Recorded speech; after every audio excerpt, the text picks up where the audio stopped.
What is going on, guys? We are at the Winnipeg Jets versus LA Kings, and you are watching Post to Post.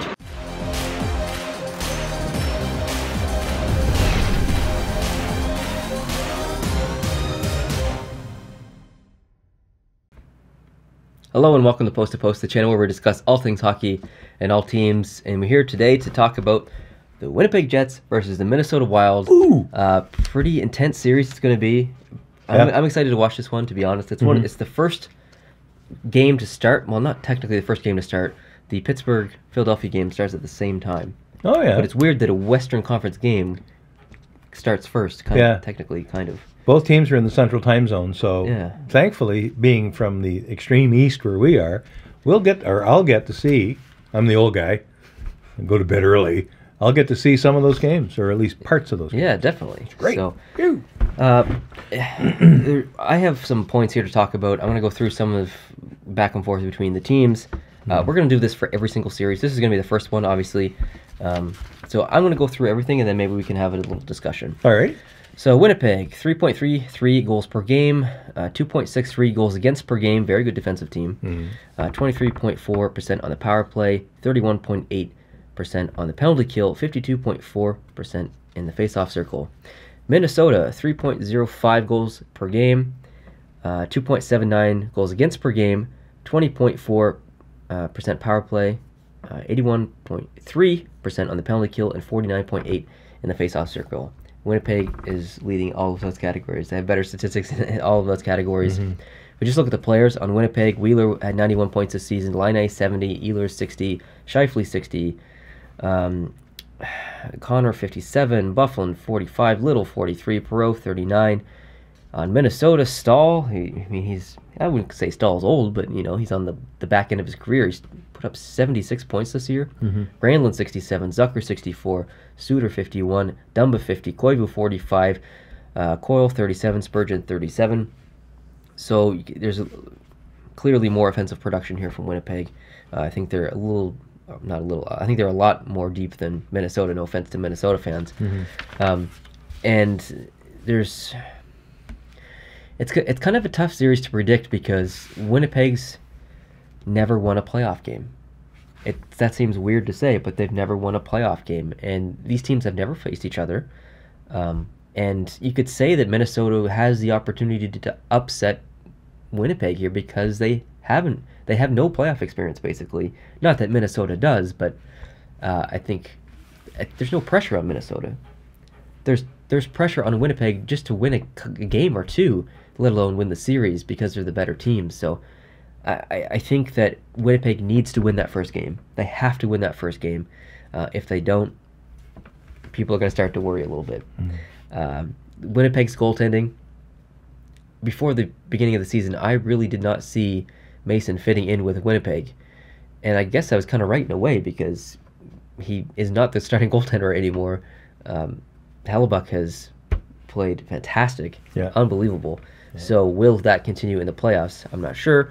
Their defensive depth, not only from a defensive standpoint, but a physical standpoint as well. They will bruise you. They will take you to the boards. They will force you to the outside. They will shut you down completely. Minnesota's going to have a hard time in Winnipeg's end, not only to score, but to survive. So it's going to be a very physical series. Anyone who plays Winnipeg, if they get on to the second round or further, anyone who plays Winnipeg is going to be beat up. Dubnyk can be the best goaltender in the world when he wants to be. He's so streaky. He's kind of like Jake Allen. When Devan Dubnyk is playing top-notch Devan Dubnyk hockey, he's the best goaltender in the world. But then he'll go through stretches where he looks absolutely terrible. So what Devan Dubnyk are we going to get in this playoffs? I don't know. That's what makes another reason why it makes this series so hard to predict in a way. Minnesota will also grind you down. They might not be deep offensively, but as far as like man-on-man coverage and structure and stuff, they will grind you down. They will cover every guy, and Winnipeg will have problems with that for sure. Minnesota's extremely good home team, 27-6-8, but Winnipeg's also a good home team, an even better home team, 32-7-2. So these are two teams that really do play well at home.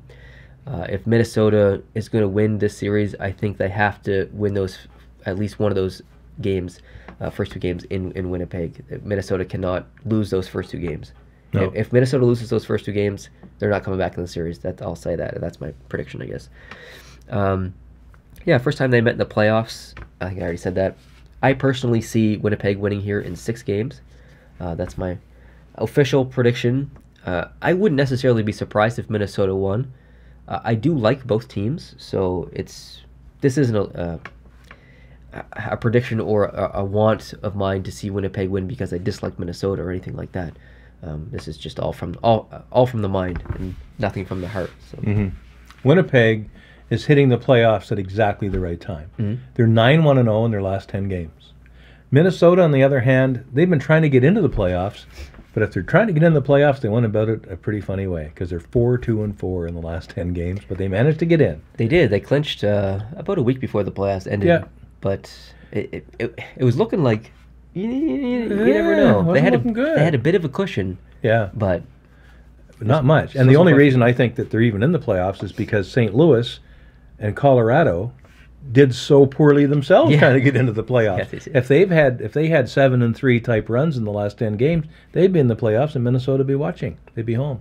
You're right. So I think Winnipeg is getting into the playoffs at exactly the right time for them.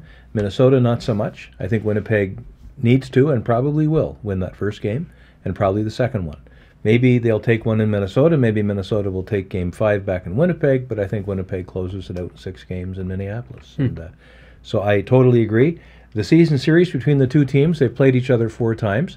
Winnipeg has won 3 of those 4 games, and I don't think that's a fluke. I think they did because they are the better team. So, yeah, that's where I'm at. I did say last year in a video, like literally I think over a year ago, that Winnipeg would be the next Canadian team to win a Stanley Cup. I do stand by that prediction.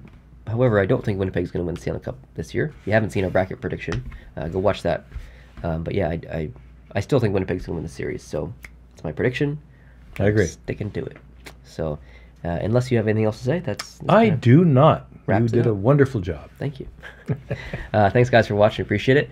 Let me know down below your pick for this series. Very curious to see everyone's thoughts. And yeah, hope you guys are excited for hockey. I know I am, and I'm sure you are too. Very. If you are new to this channel, hope you can hit the subscribe button. If you did like this video, please hit the like button down below, and we'll see you in the next video. Adios.